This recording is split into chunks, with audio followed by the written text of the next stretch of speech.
हाँ जी, नमस्कार दोस्तों, स्वागत है आप सभी का हमारे यूट्यूब चैनल परीक्षा गाइड पर। तो दोस्तों, हमारी लगातार क्लासेस चल रही है राजस्थान लाइब्रेरियन सेकंड ग्रेड और थर्ड ग्रेड को लेकर। हमारी जो यूनिट फर्स्ट थी फाउंडेशन ऑफ लाइब्रेरी, उसी में एसोसिएशन वाला टॉपिक था कि कौन कौन से एसोसिएशन है, ILA ALA।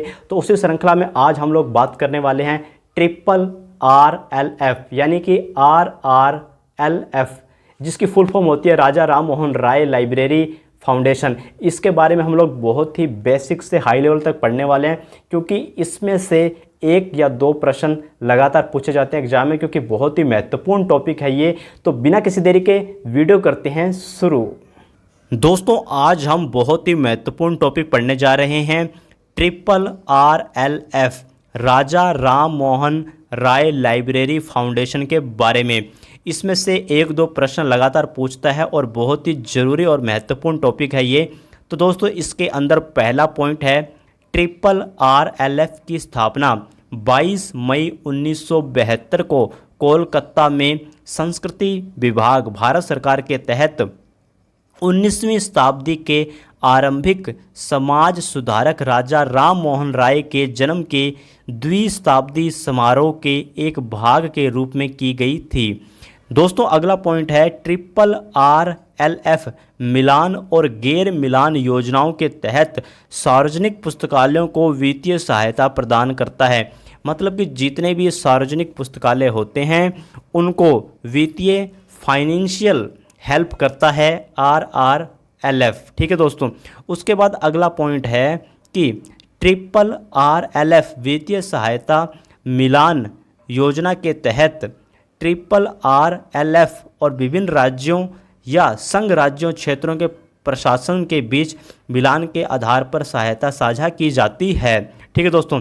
जैसे कि आप देख सकते हो, मान लो कोई विकसित राज्य है, ठीक है, विकसित राज्य है तो वहाँ पर 50% उस राज्य की सरकार देगी और 50% रुपये RRLF देगा। और कोई विकासशील राज्य है तो वहाँ पर 40% राज्य देगा और 60% राजा राम मोहन राय लाइब्रेरी फाउंडेशन देगा। और कोई उत्तर पूर्वी राज्य है तो वहाँ पर 10% वो राज्य देगा उत्तर पूर्वी वाले, और 90% RRLF देगा। ठीक है दोस्तों, यही चीज़ तो आपको याद रखनी है कि विकसित राज्य में कितना आंकड़ा है, विकासशील में कितना है, उत्तर पूर्वी राज्य में कितना आंकड़ा है।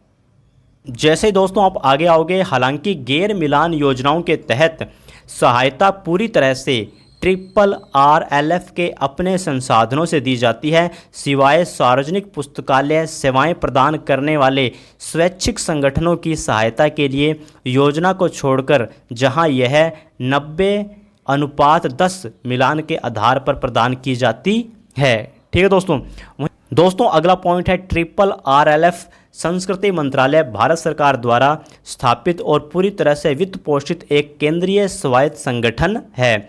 वहीं पर अगला पॉइंट है RRLF पश्चिम बंगाल सोसाइटी पंजीकरण अधिनियम 1961 के तहत पंजीकृत है। ये बहुत ही ज़रूरी पॉइंट है कि RRLF पश्चिम बंगाल सोसाइटी पंजीकरण अधिनियम 1961 के तहत पंजीकृत है। केंद्रीय मुख्यालय साल्ट लेक सिटी कोलकाता में है। आपसे पूछ ले कि RRLF का मुख्यालय कहाँ पर है, साल्ट लेक सिटी कोलकाता में।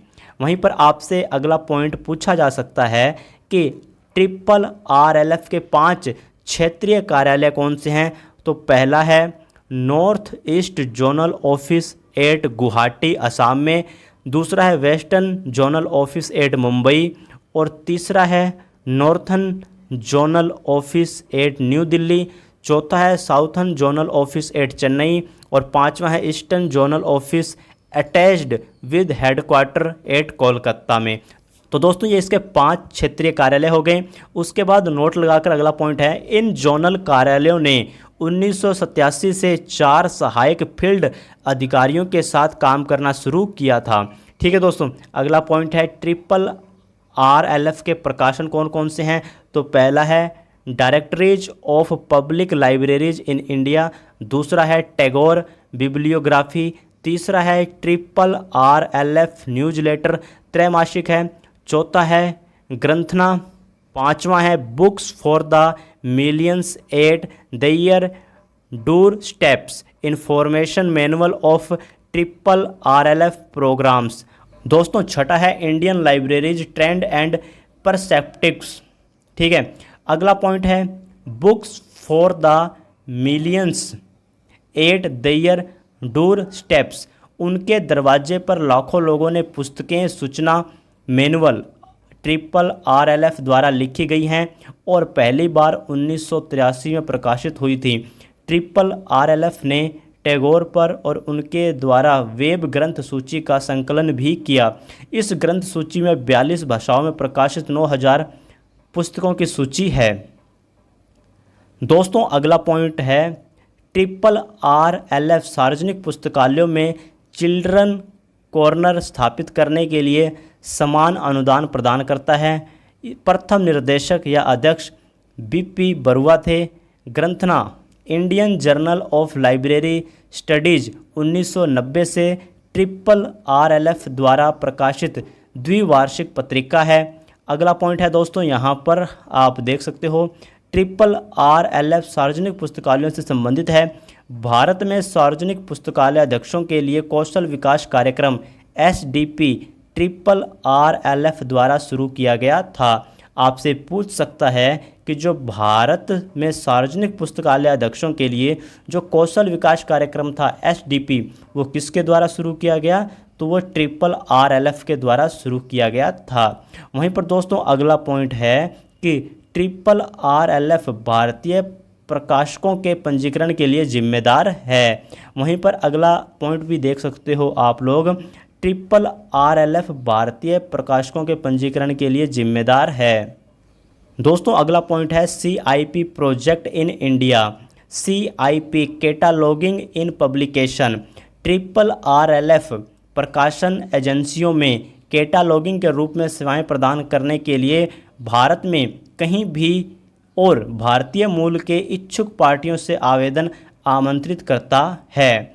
ठीक है दोस्तों, आगे है प्रत्येक CIP प्रविष्टि जिसे एंट्री को राष्ट्रीय CIP डेटाबेस में जोड़ा जाएगा, जो उपयोगकर्ताओं, प्रकाशकों, पुस्तकालय अध्यक्षों और भारतीय प्रकाशनों में रुचि रखने वाले सभी लोगों द्वारा ऑनलाइन आसानी से उपलब्ध होगा। ठीक है दोस्तों, अगला दोस्तों आगे है विश्व में सर्वप्रथम CIP cataloguing in publication programme को लाइब्रेरी ऑफ कांग्रेस के द्वारा आरंभ किया गया और फिर ब्रिटिश लाइब्रेरी के द्वारा अपनाया गया था। दोस्तों अगला पॉइंट है national seminar model public libraries act. तो यहाँ पर आप देख सकते हो कि इंडियन लाइब्रेरी एसोसिएशन ने राजा राम मोहन रॉय लाइब्रेरी फाउंडेशन के सहयोग से 14 फरवरी 1990 को नई दिल्ली में आदर्श सार्वजनिक पुस्तकालय अधिनियम पर राष्ट्रीय संगोष्ठी का आयोजन किया। इस संगोष्ठी में डॉक्टर VK वेंकटप्पैया द्वारा एक आदर्श सार्वजनिक पुस्तकालय अधिनियम प्रस्तुत किया गया था। किसने प्रस्तुत किया था? डॉक्टर VK वेंकटप्पैया ने। ठीक है दोस्तों, इन्होंने प्रस्तुत किया था। अगला पॉइंट है ट्रिपल RLF फाउंडेशन ने सालाना 7 पुरस्कार देने का कार्यक्रम भी शुरू किया है। एक सर्वश्रेष्ठ राज्य केंद्रीय पुस्तकालय, बेस्ट स्टेट सेंट्रल लाइब्रेरी के लिए और 6 देश के 6 क्षेत्रों के सर्वश्रेष्ठ जिला पुस्तकालयों, बेस्ट डिस्ट्रिक्ट लाइब्रेरीज के लिए। 2005 के बाद से फाउंडेशन ने ट्रिपल RLF सर्वश्रेष्ठ ग्रामीण पुरस्कारों, बेस्ट रूरल लाइब्रेरीज अवार्ड्स की भी स्थापना की। प्रत्येक राज्य में एक होगी।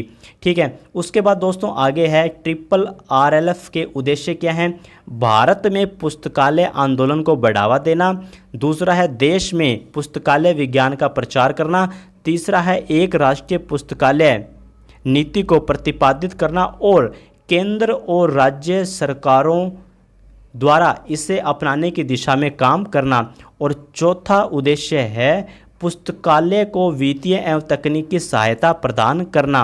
वहीं पर दोस्तों नोट लगाकर एक पॉइंट लिखा गया है जो बहुत ज़रूरी है कि ट्रिपल RLF की संगठनात्मक संरचना इस प्रकार है।